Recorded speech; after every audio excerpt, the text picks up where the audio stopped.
Ka kynhun na Ri Kyrgyzstan kala Pynshoh bieij ikipat ba ha kasingis dang jong ka 11th India International Dance and Music Festival.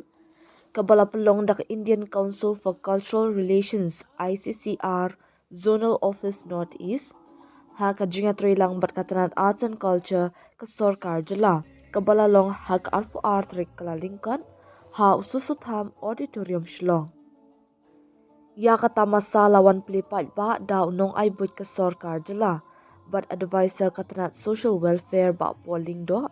Haringkat ka jingadon lang u director ka ICCR N Munish Singh, ka Deputy Director General ka ICCR ka Manisha Swami pat kiway.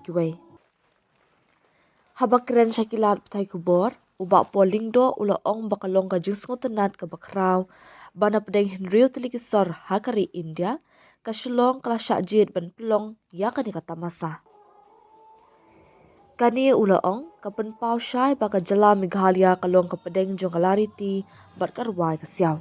Ula ong ru bagi tiar tem tenra jong kari Kyrgyzstan kidon kibaya serim bat ki tiar put tiar tem tenra jong ki khasi kum kadui tara kaming bat kaksing.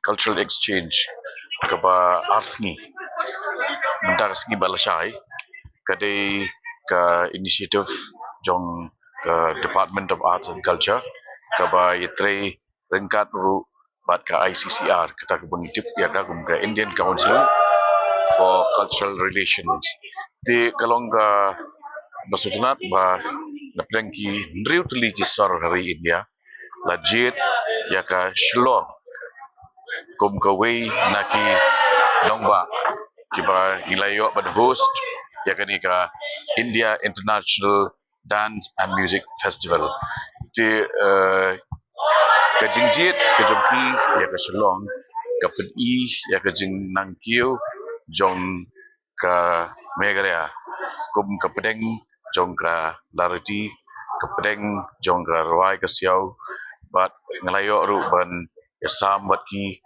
kendiat chapang kajing kongsan jong ka shlong kum ka pedeng jong ka lariti bat karwai ka siau ka put ketem ke mentan ngidang yu I ya ke kynhun ensemble kawan Kyrgyzstan kabari ka Pynshoh ka Ri apo ka pangitip kum ka USSR bat ki tiar tem ki jong ki ka babun naki kidan ru ka jingya sriem bat ki tiar tem ki jong ni ki hasi nang ta lasai ka singi kindan ru saki kynhun tem na Maldives bat kumju na West Africa ti ka jing wan jong ki neki artist nga kepat ru ki pajba ba lasai ka singi hang ni por rio bajie shaning pin sayu I saya kini ki wepat ki kynhun kata pada Maldives bat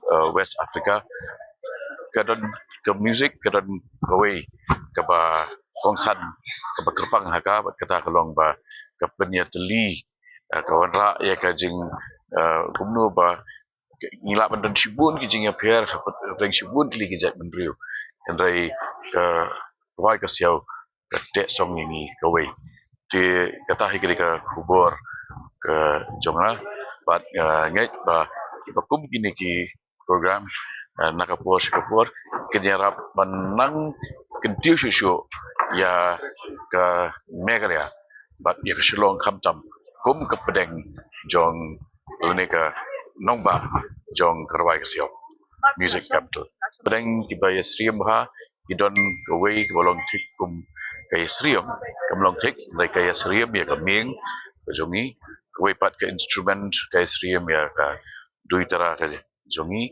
nang ta kumju ka jingsawa jong ka sing ka ba kam tem ka ni ka rhythm ka jong ki sri maha pat ka jongi te kini ki ba na notice ka ko. We have come to Shillong. ICCR has brought the 11th India International Dance and Music Festival to Shillong as part of our commitment to give the artists also an exposure, to take them various cities after they performed in Delhi. So this year we have got three groups. You right now we had Kyrgyz who performed the folk ensemble dance and music, and tomorrow we have got Maldives and Burkina Faso. Their bands are there. They're going to perform with their traditional instruments, especially Burkina Faso. You will see they will perform with their traditional instruments, and Maldives is a rock band basically. The name too of us. So I think it's giving them a good exposure, and also the people of Shillong are also going to enjoy this. So thank you for hosting us here. I think they enjoy it, and given what our chief guest also said that the concert economy, I think people have really naturally the people of Meghalaya has a knack for appreciating music. They're very musical also, so I think they enjoy it, and especially the attire, the costumes of Kyrgyzstan were displayed very well. I think it's a very nice way to see the country without even going there.